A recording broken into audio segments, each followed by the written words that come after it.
Mortal Kombat Legacy. This is the next installment of my Mortal Kombat series of reviews. Last week I did a Mortal Kombat Annihilation. I did the 90s movie. Next week I will be doing the live action one here. And then we will move on to the animated ones. But I want to do all the live action stuff first, obviously. Just because,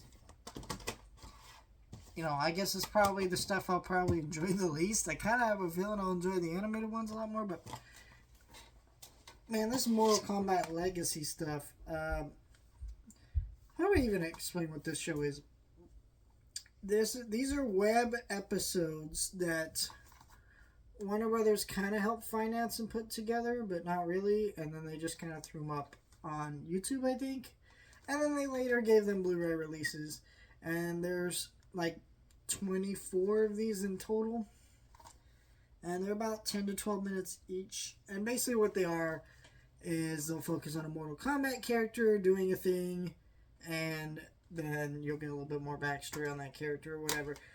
I don't think that's actually a bad thing, but these are not high quality. They literally, I didn't watch all these, I'll just be honest. I couldn't stomach watching all of them just because they're just really bad, and I have limited time to watch all the stuff that I want to watch, and the dozens and dozens of videos I'm always working on. So I just said, you know what, I need to draw a line somewhere, and this is one of those. I draw a line. So this will not be like the most in-depth review. I'm just talking about the ones I saw, which was like season 1 and a little bit of season 2.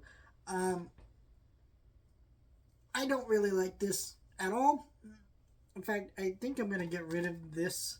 I'm going to keep these because it has the other 2 Mortal Kombat movies I want to keep. But, man, these movies are really bad. The show's really bad because, if this was a marketing gimmick that came out with this movie and they released high-quality shorts explaining the backstory of these characters, I'd be like, okay, kind of like with the new Mortal Kombat movie, they've been putting out trailers, and some of those trailers have been spotlight of individual characters. I'm like, that's clever marketing. You give us a little bit of that character to introduce fans to this stuff. But these felt like these were made by fans who were LARPing in the park.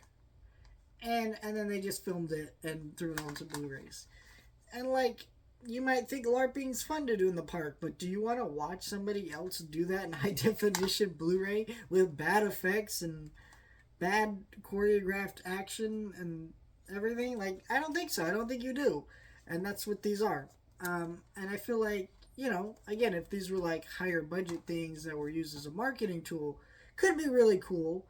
But as individual segments in these things here, they're really bad. I don't like these at all. I was hoping maybe there'd be one I like better than the other. I'm gonna be honest, I didn't really like any of these. And they're just weird. I don't really understand what the purpose of them is. What is exactly the purpose of these odd segments? And it was kind of a weird point where games are still coming out, but they weren't as big as they have been lately, or had been before that. It's kind of like the middle of the road Mortal Kombat section of time where they were kind of there. There were no movies really in development, so it's kind of a weird thing. I don't know. I don't think it fully works out, but that's the Mortal Kombat stuff here. So we'll talk about this movie next week and give you some more. This one I'll actually have more in-depth thoughts because I'll actually have, watched a real movie that I have things to say about, where this one I didn't. I'm not hating on the thing too much, but it is geez. So, yeah, that's all I have to say about that. I don't know what to tell people.